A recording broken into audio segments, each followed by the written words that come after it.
सूर का श्रृंगार निरूपण भाग एक। संस्कृत साहित्य में कालिदास अपनी श्रृंगारिक रचनाओं के कारण चिरकाल से लोकप्रिय रहे हैं और जनमानस में आज भी उनकी श्रृंगारिकता का प्रभाव अक्षुण्ण है। इसी तरह हिंदी में भक्ति मूलक श्रृंगार निरूपण में महाकवि सूरदास की गणना सर्वश्रेष्ठ कवियों में की जाती है।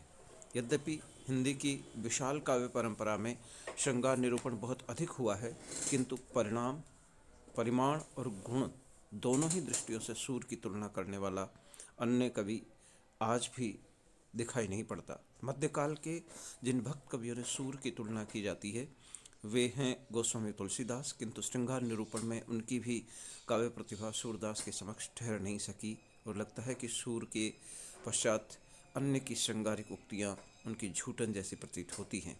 इस संबंध में महाराज रघुराज सिंह की ये उक्ति सर्वथा उचित प्रतीत होती है। रघुराज और कवि जन की अनूठी जुक्ति, मोह लागी झूठी जान झूठी सूरदास की। निसंदेह सूर ने श्रृंगार और वात्सल्य की समग्रता का भावन जिस धरातल से किया वह धरातल पुनः दिखाई न पड़ा। भागवत में जो श्रृंगार या प्रेम का सूत्रपात 21वें अध्याय से होता है, वहाँ कहा गया है कि कामोद्दीपक बंशी की ध्वनि सुनकर गोपियाँ मन ही मन श्री कृष्ण का आलिंगन करने लगी। इसमें बंसी के प्रभाव का अद्भुत निरूपण किया गया है। इसके नाद से जड़ चेतन सभी विमोहित हो गए। स्वर्ग में देवांगनाएं भी उसके प्रभाव से बच न सकी। सूर ने इन सूत्रों को पकड़कर हरि लीला विषयक पदों में अपनी कार्यत्री प्रतिभा का जैसा विनियोग किया, वह सचमुच अनन्वय अलंकार बनकर रह गया। कहने का तात्पर्य यह है कि श्रृंगार की समग्रता का ऐसा चित्र परवर्ती या पूर्ववर्ती हिंदी काव्य परंपरा में दुर्लभ रहा। आचार्य रामचंद्र शुक्ल ने उनके वात्सल्य और श्रृंगार के संबंध में अपने जो विचार व्यक्त किए हैं वे अतिशय महत्वपूर्ण हैं। बाल्यकाल और यौवन काल कितने मनोहर हैं, इसके बीच की नाना मनोरम परिस्थितियों की विशद चित्रण द्वारा सूरदास जी ने जीवन की जो रमणीयता सामने रखी, उससे गिरे हुए हृदय नाच उठे। वात्सल्य और श्रृंगार के क्षेत्रों का जितना अधिक उद्घाटन सूर ने अपनी बंद आंखों से किया, उतना किसी और कवि ने नहीं।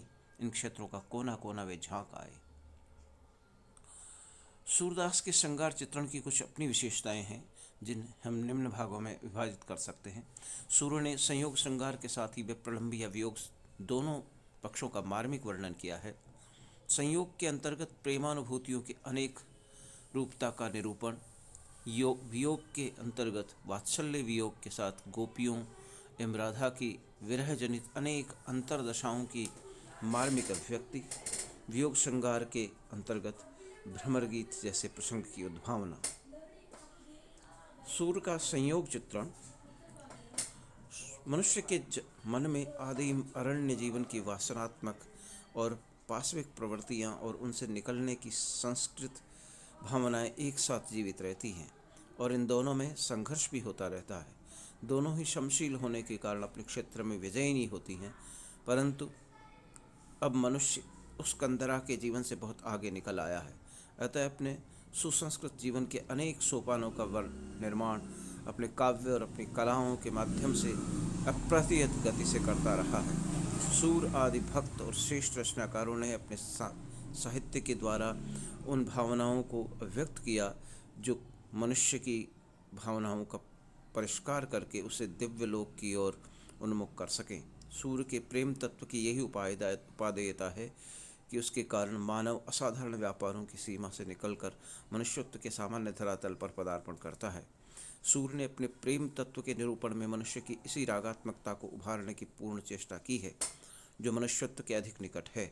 सूर ने अपने संयोग श्रृंगार के अंतर्गत प्रेम तत्व के उस पटल को उद्घाटित किया है जो वासनात्मक प्रेम से स्पष्टतया पृथक प्रतीत होता है और जो मनुष्य के हृदय की रागात्मक वृत्ति से अधिक संपृक्त है। आचार्य रामचंद्र शुक्ल ने सूर के संयोग वर्णन के संबंध में बड़ी ही गंभीर और मार्मिक विवेचना की है। वे लिखते हैं, सूर का संयोग वर्णन एक क्षणिक घटना नहीं है। प्रेम संगीतमय जीवन की एक गहरी चलती धारा है जिसमें अवगाहन करने वाले को दिव्य माधुर्य के अतिरिक्त और कुछ नहीं दिखाई पड़ता। निश्चय ही सूर का संयोग वर्णन प्रेम और सौंदर्य की एक अविरल धारा है जो क्रमशः सहज रूप में विकासोन्मुख होती रही है। इस दृष्टि से यह नहीं कहा जा सकता कि सूर काव्य में प्रेमानुभूति का चित्रण और प्रेम की अनेक स्थितियों का निरूपण उनकी गहरी निष्ठा और भाव तन्मयता से जुड़ा नहीं है। सूर के संयोग वर्णन के अंतर्गत कुछ पक्षों तथ्यों का उल्लेख किया जा सकता है। सूर की प्रेम व्यंजना में रूप लिप्सा और साहचर्य का योग, दिव्य माधुर्य भाव की अभिव्यक्ति, संबंध तत्व का निर्वाह और प्रेम भाव की क्षेत्र में गोपनीय चेष्टाएं।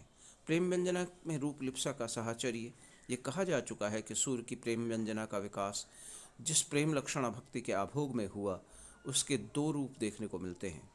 राधा कृष्ण का एकनिष्ठ प्रेम और गोपी कृष्ण का बहुनिष्ठ प्रेम। इन्हीं दो कूलों में बंधी प्रेम लक्षणा भक्ति का स्फुरण और उसके विकास की अनेक सरणियाँ उल्लेखित हुई हैं। सत्य तो यह है कि राधा और कृष्ण के परस्पर अनुराग का जो चित्र देखने को मिलता है, उसमें सौंदर्य की प्रभु विष्णुता के साथ साहचर्य जनित घनिष्ठता का भाव भी सन्निहित है। वस्तुतः राधा और कृष्ण को प्रथम मिलन के अवसर पर ही यह आभाषित हो जाता है कि एक दूसरे के आकर्षण का कारण उनकी रूप माधुरी है। अपनी इसी रूप माधुरी के बल पर श्री कृष्ण ने बातन भुरई राधिका भोरी, राधा कृष्ण के सौंदर्य निरूपण में सूर ने अपनी प्रगाढ़ भाव तन्मयता और कलात्मक दृष्टि का जैसा परिचय दिया है, वह स्थल स्थल पर दर्शनीय है। अब प्रथम मिलन के बाद राधा और कृष्ण का प्रेम भाव सनय सनय प्रगाढ़तर हो गया। वे एक दूसरे के साहचर्य में आने लगे और व्यावहारिक जीवन के धरातल पर दोनों का संकोच भाग छूट गया। अब वे सहज और निसंकोच भाव से एक दूसरे के घर आने जाने लगे और आवश्यकता पड़ने पर एक दूसरे के कार्य में भी वे हाथ बटाने लगे।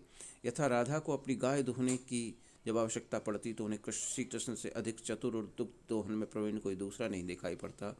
अतः कृष्ण गाय दुहने के लिए बुलाए गए, किंतु ऐसे अवसर पर प्रेम के व्रत में विनोद और चपलता का सामंजस्य उसके विकास की एक दिशा या आयाम का जो स्पष्ट संकेत करता है, वह सूर की प्रेम वंजना की एक अन्यतम विशेषता का बोधक है। विनोद भक्ति का यह चित्र कितना हृदयग्राही